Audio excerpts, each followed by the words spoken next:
சேர பொறுப்பெடுத்து உருகும் இந்த மாது தெற்கு திச தென்களிடம் தினமும் விடும் தூது அம்மன் கோயில் சில எழுது அசஞ்சி வரும்போது உள் மனசு தத்தடிக்கும் உறக்கம் என்பது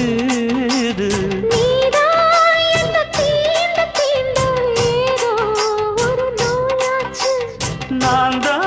உன்னை சீண்டி சீண்டி பார்த்து ரொம்ப நாளாச்சு